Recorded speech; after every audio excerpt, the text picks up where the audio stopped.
ভাইজান, ভাবি। আলমা, কিরে কেমন আছো? ভালো আছি ভাইজান, তুমি কেমন আছো? ভালো আছি। এই যে দেখো, তোমার কাছ থেকে টাকা নিয়ে আশার চিকিৎসা করাইছি, এখনো সম্পূর্ণ সুস্থ। সুস্থ হয়ে মামার সাথে দেখা করার জন্য পাগল হয়ে গেছে, এই জন্য তোমার সাথে দেখা করানোর লাগে নিয়ে আসি।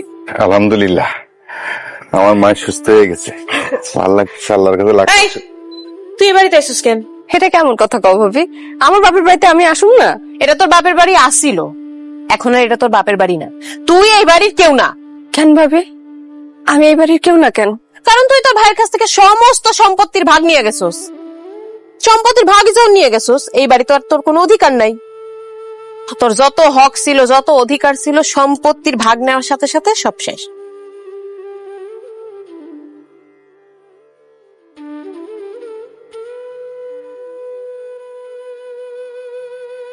সাথে সাথে সব শেষ। আর কখনো আমার এই বাড়িতে আবি না। তোর মাইয়ারে নিয়ে তাড়াতাড়ি বাইরো। এটা তুমি কেমন কথা কইতেছো? আমার বোন সম্পত্তি ভাগ নিছে বলে সে কি এই বাড়িতে আইবো না? এটা তার বাপের বাড়ি, তার অধিকার এই বাড়িতে সবসময় আছে। কিসের বোনের অধিকার থাকবে? ও যদি তোমার বোনই হইতো, ও যদি তোমার নিজের ভাই মনে করতো, এই বাপের বাড়ির থেকে, সম্পত্তির থেকে ও এভাবে ভাগ নিয়ে যেত না। এই সম্পত্তির ভাগ নিয়ে আবার এই বাড়িতে কোন মুখে আইছো? স্যার, লজ্জা করে না তোর? আমি বিপদে পড়ে সম্পত্তির ভাগ নিছি। ভাবি, এটা আমার বাপের বাড়ি, তুমি আমার বাপের বাড়ি থেকে আলাদা করে দিও না। আমার ভাইজানের কাছ থেকে আমার আলাদা করে দিও না ভাবি। আমি ভাইজানরা ছাড়া থাকতে পারুম না ভাবি। এখানে আমার জন্ম, এখানে আমার অনেক স্মৃতি, বাবা মার কবর এখানে। আমি এখানে না এসে তো থাকতে পারুম না ভাবি। তুমি আমার আলাদা করে দিও না ভাবি। এত কিছু আছে আপনার মাথায়? তো এত কিছু যখন আছে, তাহলে সম্পত্তির ভাগ নিছিলি কেন? সম্পত্তির ভাগ নিয়ে এখন মায়া দেখাইতে আসছিস না? তোর মাইয়ারে নিয়ে এখন এই মুহূর্তে আমার বাড়ি থেকে যা। যদি না যাস, ঝাড়ু দিয়া বাইরে বের করবো। ভাইজান, তুমি চুপ করে আইসো কেন? তুমি কিছু কও। আমি এই বাড়িতে না এসে কেমনে থাকুম? তোমার না দেখে কেমনে থাকুম ভাইজান? সে বললে হলো নাকি?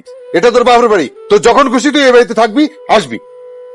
মিতু, আমার বোন সম্পত্তির ভাগ নিছে বলে তার কি হক শেষ হয়ে গেছে? ভাইয়ের কাছে বোনের হক কখনোই শেষ হয় না। আমার বোন এই বাড়িতে সবসময় আইবো। আয় সালমা, তুই ঘরে আয়। খবরদার, তুমি যদি ওরে বাড়ির ভিতরে ঢুকো, আমি কিন্তু তোমার লগে সংসার করবো না। আমি এখন এই মুহূর্তে তোমার তালাক দিয়ে যামুগা। সে সম্পত্তির ভাগ নিয়ে গেছে, তার মানে তার সাথে তোমার কোনো সম্পর্ক নাই। তার ভাইয়ের প্রতি তার যত হক আছিল, সব হক শেষ। এত কিছুর পরে যদি তুমি ওরে এই বাড়িতে ঢুকাও, তাহলে আমি কইলাম সোজা আমার বাপের বাড়ি চলে যাবো। কারণ তুমি সিদ্ধান্ত নাও, তুমি কি চাও? তুমি আমার সাথে সংসার করবে নাকি তোমার বোনের এই বাড়িতে ঢুকতে দিবা? ভাইজান, আমার জন্য তোমার সংসারের কোনো ক্ষতি হোক সেটা আমি চাই না। তুমি সুখে শান্তিতে সংসার করো ভাইজান। আমি আর কোনোদিন এই বাড়িতে আসুম না। তোমার কাছে খালি একটাই অনুরোধ, তুমি আমারে ভুলে যাইও না। আমার বাপ মা কেউ নাই, আপন বলতে তো শুধু তুমি আছো। ভাবি তো আমারে এই বাড়িতে আর আইতে দিব না। তুমি একটু মাঝে মধ্যে আমার ওই বাড়িতে গিয়ে দেখে আইসো। আমি তোমার কাছে আর কিচ্ছু চাই না ভাইজান, আর কিচ্ছু চাই না। আচ্ছা,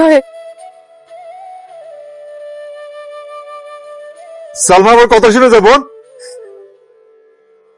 আমার বোন সম্পত্তির ভাগ নিচ্ছে দেখা তুমি তারে আজকে বাড়িতে ঢুকতে দাও নাই। কাজটা তুমি ঠিক করছো মিতু? একদম ঠিক করছি। ঠিক করি নাই কেন? বাপের সম্পত্তির ভাগটা যখন নিয়ে গেছে, ওই টাকার সাথে সাথে নিজের সম্পর্কও বেচে দিছে, নিজের অধিকারও বেচে দিছে, বোনের হকও বেচে দিছে।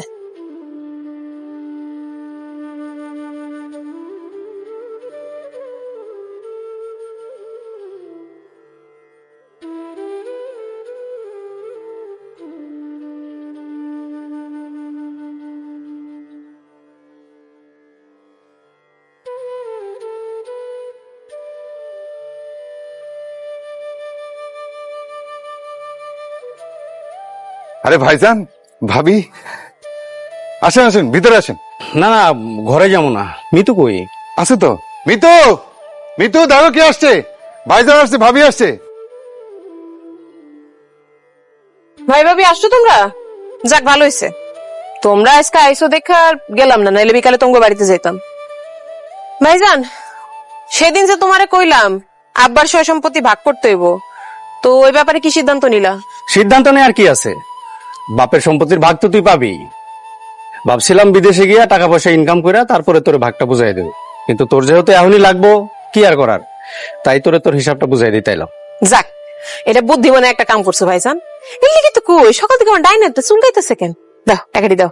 আব্বা যে সহায় সম্পত্তি রেখে গেছে সেটার হিসাব নিকাশ করলে 12-13 লাখ টাকা হয়, সেই হিসাবে তুই 4 লাখ টাকা পাস। বুঝতেই তো পারতেছস আমি কয়দিন পরে বিদেশ যাবো, সেখানে অনেক টাকার দরকার। তাছাড়া তুই তো জানোসই কয়েকদিন আগে তোর ভাবি অসুস্থ হইলো, সেখানে অনেকগুলো টাকা চলে গেল। 4 লাখ টাকা জোগাড় করতে পারি নাই, 3 লাখ টাকা পারছি। দাও টাকাটা দাও।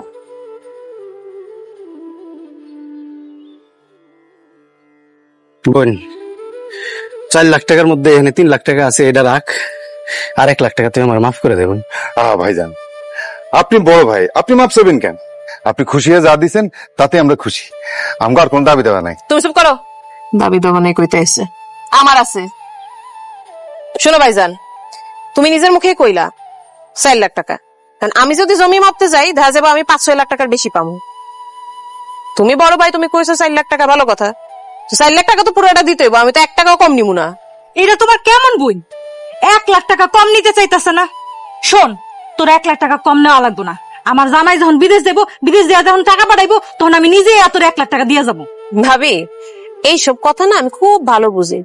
ভাই একবার বিদেশ গেলে গা, এই 1 লাখ টাকা তো দূরের কথা, তোমার খোঁজ খবরই পামু না। সম্পত্তি তো পরের জিনিস, বাকির নাম ফাঁকি, বুঝছো? ওই যে 1 লাখ টাকা বাকি আছে, ওটা পুরোটা আমার এখনই দিতে হইব। তা নইলে ভাইজান কইলাম, বাপের সম্পত্তি কিন্তু কিছু বিক্রি করতে পারবা না।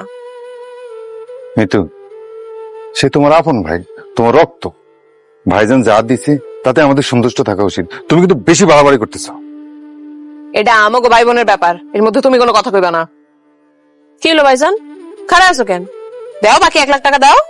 বোন রে, এত প্রেশার এখন দিস না। আমি তো তোরে কইলামই অনেক কষ্ট করে এই টাকাটা জোগাড় করছি, এখন আমার আর প্রেশার দিস না, আমি আর টাকা জোগাড় করতে পারবো না। তুমি কইতেছো তোমার কাছে টাকা নাই, এদিকে আমি দেখতেছি তোমার বউয়ের গা ভর্তি গয়না। টাকা যেহেতু নাই, নগদ সমস্যা নাই তো, বাবির গায়ের গয়না করে খুলে দাও, তাইলে তো হয়। সি সি সি মিতু, তুই এত খারাপ? সামান্য 1 লাখ টাকার লেগে তুই আমার গায়ের গয়নাগাটি খুলে নিবি? আমি এই গয়নাগাটি দিতে পারবো না।